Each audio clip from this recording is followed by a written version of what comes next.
تو آپ سوچیں کہ سارا کچھ بنانے والا کون ہوگا؟ اللہ تعالیٰ.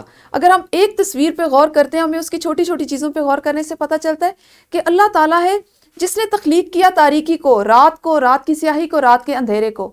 وہ بنانے والا ہے صبح کا، شام کا، رات کو بدلتا ہے دن میں اور دن کو بدلتا ہے رات میں. یہ صرف اسی کا کمال ہے. وہ جب چاہے ہمیں بارش کی نعمت سے نوازتا ہے بادلوں کی صورت میں. وہ تمام وہ پانی جو بادل کی صورت میں ہم سے اوپر، زمین سے اوپر خلا میں چلا جاتا ہے، پھر وہ واپس برستا ہے ہم پہ رحمت کی صورت میں، کیونکہ ہمیں اس کی ضرورت ہوتی ہے. تو یہ تمام کرنے والا ان تمام مخلوقات کو جو ہمیں دکھائی دے رہی ہیں، ہم پہ واضح ہیں یا غیر واضح ہیں، ہماری فہم میں، ہمارے ادراک میں آتی ہیں یا نہیں آتی، ان سب کو بنانے والا، تخلیق کرنے والا کون ہے؟ اللہ تعالیٰ. آج ہمارا مقصد تدریس چونکہ صرف اور صرف پڑھنا ہے کہ آپ کسی عبارت خواہ وہ نظم سے ہو یا وہ نثر سے اس کو پڑھیں اور آپ اس قابل ہو سکیں کہ اس میں سے 4 سوالات کے کم از کم 4 سوالات کے جوابات دے سکیں. تو آپ کی کتاب میں پڑھنا کی ذیل میں ایک نظم دی گئی ہے. اگر آپ نے اپنی کتابیں اس وقت کھول رکھی ہیں تو یہ آپ کی کتاب میں جو حمد ہے، خدا دیکھتا ہے، اس کی مشق میں شامل ہے. میں اس کو، یہ چونکہ آج ہمارا صرف پڑھنے کی سرگرمی ہے، یا ہم نے اپنی پڑھنے کی صلاحیت کو زیادہ اس میں اضافہ کرنا ہے یا اس کو بہتر بنانا ہے، تو اس کو میں آپ کے لیے ایک دفعہ پڑھ دیتی ہوں. ہر دم شکر کرو تم رب کا، ہر دم شکر کرو تم رب کا، جو ہے پالنے والا سب کا. کل خلقت کا خالق ہے وہ، کل خلقت کا خالق ہے وہ، مالک ہے وہ، رازق ہے وہ. 2 عالم میں راج اسی کا، تخت اسی کا، تاج اسی کا. دن ہے اس کا، رات ہے اس کی، سب سے اونچی ذات ہے اس کی. ہر شے اس کی آنی جانی، اس کے سوا ہر شے ہے فانی. اس کا یہ احسان ہے کیا کم، پاک نبی صلی اللہ علیہ وآلہ وسلم کی امت ہیں ہم. اس کا یہ احسان ہے کیا کم، پاک نبی کی امت ہیں ہم. پاک نبی صلی اللہ علیہ وآلہ وسلم نے ہم کو بتایا، ہر شے کو ہے رب نے بنایا. اب ہم نے کیا کرنا ہے، آپ کو یہ نظم ہے، یہ حمد ہے، اس کو آپ اسی طرح کی کوئی اور حمد، کوئی نظم، کوئی ملی نغمہ، کوئی گیت کسی اور کتاب سے پڑھتے ہیں، کسی رسالے سے پڑھتے ہیں. سنڈے میگزینز آتے ہیں گھروں میں، عام طور پہ اتوار کو جو اخبار آتے ہیں ان کے ساتھ سنڈے میگزین ہوتا ہے، اس میں بچوں کے لیے بھی بہت سی چیزیں ہوتی ہیں، اس کو پڑھتے ہیں. کسی بڑے بہن بھائی، چھوٹے بھائی بہن کی کتاب میں کچھ پڑھتے ہیں. وہ اقتباس وہ ہے جو اس وقت آپ کے لیے نیا ہے، آپ نے خود اس کو پڑھنا ہے. اور اس سے آپ کی ایک تو صلاحیت میں اضافہ ہو رہا ہے کہ آپ خود سے پڑھنے پہ اس کو سمجھنے کے قابل ہو رہے ہیں. دیکھیں بچوں، ایک چیز وہ ہوتی ہے جو آپ کے اساتذہ، آپ کی معلمہ آپ کو سمجھاتی ہیں، آپ کو اس کو پڑھنے کا صحیح انداز بتاتی ہیں. اس کی مشق ہم کر چکے ہیں کہ ہم نے نظم پڑھی تو ہمیں پتہ چلا کہ ہم نے نظم کو لے اور آہنگ سے کیسے پڑھنا ہے. ہم اپنی پچھلی جماعتوں میں بھی اس کی مشق کرتے آ رہے تھے. ایک چیز وہ ہوتی ہے کہ آپ خود کہیں پہ سے کوئی اقتباس پڑھتے ہیں، خواہ وہ نظم سے ہو، خواہ وہ نثر سے ہو، اور پھر آپ اپنے ذہن سے اس کے متعلق سوچتے ہیں، اس کو ذہن نشین کرتے ہیں، اس کو اپنے ذہن میں بٹھاتے ہیں، اور پھر اس پہ اگر آپ سے سوال پوچھے جائیں تو ان سوالات کے لیے ایسا نہیں ہوتا کہ کوئی آپ کسی کو جواب دیں یا کوئی اور آپ سے پوچھے گا تو آپ بتائیں گے، بلکہ آپ کی کس صلاحیت میں اضافہ ہوتا ہے کہ آپ اس چیز کو ذہن نشین کریں، اور اس کو اگر اس سے متعلقہ سوالات پوچھے جائیں تو آپ خود سے ان کے جواب دینے کے قابل ہوں. جیسے میں نے صرف یہ نظم آپ کے سامنے پڑھی کیونکہ یہ آپ کی مشق میں شامل ہے، تو آپ کیا کریں گے؟ میں معلمہ کی حیثیت سے آپ کو اس کو سمجھاؤں گی نہیں. میں نے آپ سے کہا اس کو پڑھ لیں، آپ نے پڑھ لیا اور اس کو ذہن نشین کر لیا.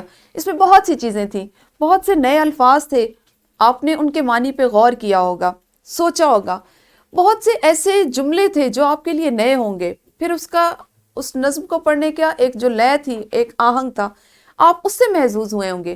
اور اس سب کے بعد آپ کس قابل ہو گئے ہوں گے انشاءاللہ کہ آپ سے اگر یہ آپ کے، چونکہ ہم مشق کروا رہے ہیں، آپ کو اس قابل بنایا جا رہا ہے کہ آپ کہیں سے بھی کچھ پڑھتے ہیں، آپ کے فرض کریں آپ کے امی ابو آپ کے پاس بیٹھے ہیں، وہ آپ کو ایک اخبار دیتے ہیں یا سنڈے میگزین دیتے ہیں یا کوئی آپ کے بڑے بہن بھائی کی کتاب دیتے ہیں اور کہتے ہیں کہ اس میں سے ایک اقتباس پڑھو اور پھر مجھے سمجھاؤ کہ اس میں کیا ہے. تو یہ دراصل آپ اس چیز کی مشق کر رہے ہیں کہ اگر آپ سے کوئی سوال پوچھا جائے تو آپ کا فہم اتنا تیز ہو، آپ اتنے اچھے سے چیزوں کو ذہن نشین کر سکیں، اس کو سمجھ کے پڑھ سکیں کہ آپ اس سے متعلقہ معلومات کو فوراً سے جمع کرنے ذہن میں، اور اگر اس سے سوال پوچھا جائے تو آپ اس کا جواب دے سکیں۔ اصل میں ہماری اس مہارت یا اس جو آج ہم یہ جو مشق کریں، اس کا مقصد یہ ہے۔ میں نے آپ کو اس میں سے کچھ نہیں سمجھایا، میں نے صرف آپ کے لیے پڑھا، اور اس لیے کہ آپ کو کچھ اندازہ ہو جائے۔ ویسے آپ نے اس کو خود پڑھنا ہے، ٹھیک ہے، کیونکہ ہم نے کتاب میں اس کو پڑھنے کی ذیل میں دیا ہوا ہے۔ اب آپ نے کیا کرنا ہے کہ آپ کی مشق کے لیے ہم آپ کو ایک نئی چیز سکھا رہے ہیں، اس کے لیے کتاب میں سوالات دیے گئے ہیں، تاکہ آپ کو ایک دفعہ اندازہ ہو کہ اگر آپ کو اقتباس پڑھتے ہیں تو اس سے متعلقہ سوالات کیسے بنائے جا سکتے ہیں، کس طرح کے پوچھے آپ سے جا سکتے ہیں۔ آپ کو خود بنانے ہوں تو آپ کیسے بنا سکتے ہیں۔ اب آپ نے چونکہ نظم ایک دفعہ پڑھی، وہ آپ کو ذہن نشین ہے، اب آپ نے مجھے بتانا ہے ہم سب کو کون رزق دیتا ہے۔ جو نظم ابھی آپ نے پڑھی اس کا سوال ہے، ٹھیک ہے۔ پھر آپ کے پاس اگلا سوال ہے کہ ہر شے فانی ہونے سے شاعر کی کیا مراد ہے۔ پیارے بچوں، اصل چیز وہی ہوتی ہے، ایک ہوتا ہے آپ کو ہم خود سمجھاتے ہیں، آپ کو کچھ نہیں سمجھ آتا، آپ اپنی والدہ سے پوچھتی ہیں، اپنی معلمہ سے پوچھتے ہیں، اساتذہ سے پوچھتی ہیں اور اس چیز کو سمجھتے ہیں۔ ایک چیز وہ ہوتی ہے کہ مختلف چیزیں پڑھنے سے، سیکھنے سے آپ کے ذہن میں اتنی وسعت آ جاتی ہے کہ آپ کو ہر چیز پھر کسی سے پوچھنے کی، سمجھنے کی ضرورت نہیں رہتی، آپ خود اس کو سمجھنا شروع ہو جاتے ہیں۔ بالکل اسی طرح آپ کی اس مہارت میں آج اضافہ ہوگا کہ آپ اس قابل ہو رہے ہیں کہ آپ کو جو صرف پڑھ کے بتائی گئی ہے، آپ اس کو خود سے پڑھیں گے اور ان سوالات کے جوابات خود دیں گے انشاءاللہ۔ تیسرا سوال ہے کہ اللہ تعالیٰ کا انسانوں پر سب سے بڑا احسان کون سا ہے۔ اس سوال کا جواب بھی اگر آپ غور کریں تو جو نظم ابھی آپ نے پڑھی اس میں پوشیدہ ہے، اس میں مذکور ہے۔ اگلا سوال ہے آپ کے پاس، ہمارے نبی صلی اللہ علیہ وآلہ وسلم نے ہمیں کون کون سی باتیں بتائیں۔ اب آپ نے کیا کرنا ہے کہ اس ویڈیو کو یہیں پہ روکنا ہے اور ان سوالات کے جوابات اگر تو آپ کو میرے نظم پڑھنے سے سمجھ میں آ گئے ہیں تو ہاتھ کھڑا کریں اور اپنی معلمہ کو بتائیں، اور اگر آپ میں سے اکثریت کو، زیادہ بچوں کو ابھی نظم کی اچھے سے تفہیم نہیں ہوئی، سمجھ نہیں آئی، تو آپ نے اس نظم کو خود پڑھنا ہے، خاموشی سے پڑھیں، زیر لب پڑھیں، اور 5 منٹ کے بعد اپنی معلمہ وہ آپ سے یہ سوالات پوچھیں گے اور آپ ان کے زبانی جوابات دیجیے۔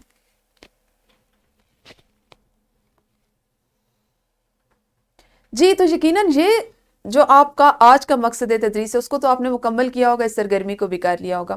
اب ایک سرگرمی ہم اور کریں گے، اور وہ کچھ اس طرح سے ہے کہ آپ کی معلمہ جو ہے وہ آپ کو جماعت میں موبائل فون سے، یا اگر آپ کی جماعت میں یا آپ کے اسکول میں کمپیوٹر موجود ہے، کمپیوٹر لیب ہے، اس کی سہولت ہے، تو وہاں لے جائیں گی اور کوئی مترنم ہم سنوائیں گی۔ مترنم ہم سے یہ مراد ہے جو ترنم سے پڑھی جا رہی ہو، اور آپ نے اس پر اپنی رائے کا اظہار کرنا ہے۔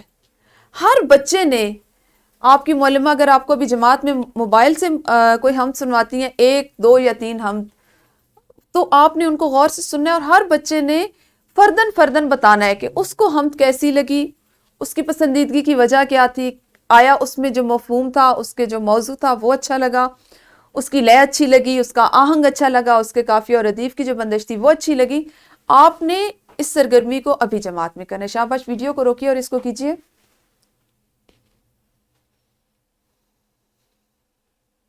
جی، تو یقیناً یہ سرگرمی بھی آپ نے سر انجام دے لی ہوگی۔ اب آج ہے آپ کا جو گھر کا کام، وہ بھی ہمارے آج کے حاصلات تعلم سے متعلق ہے۔ آپ نے کیا کرنا ہے کہ کسی رسالے، اخبار یا موبائل فون سے کوئی حمد سننی ہے۔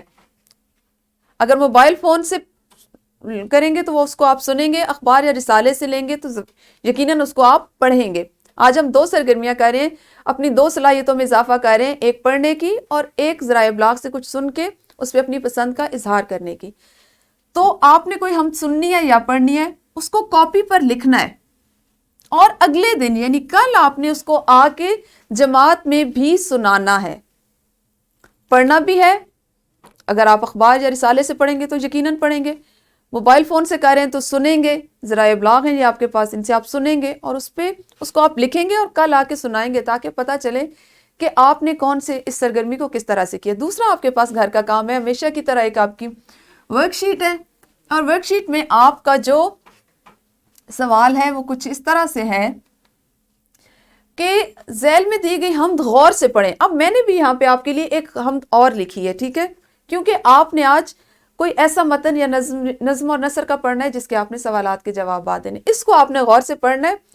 اور اس کے بعد جو میں نے آپ کے لیے 4 سوالات تیار کیے ہیں، خاص طور پر کیونکہ ہمارا آج کا مقصد ہے تدریس یہی ہے، تو آپ نے صمت کو پڑھنے کے بعد خود سے یہاں پہ 4 سوال بنانے، میں نے جگہ ان کے لیے چھوڑ دی ہے، سوال نمبر 1 2 3 اور 4 کی۔ آپ نے ان 4 سوال پہلے اس کو پڑھنا ہے، پھر 4 سوال خود بنانے اور خود ان کے جواب اس حمد سے متعلق تحریر کرنے۔ یہ ہوگی آپ کی ورک شیٹ۔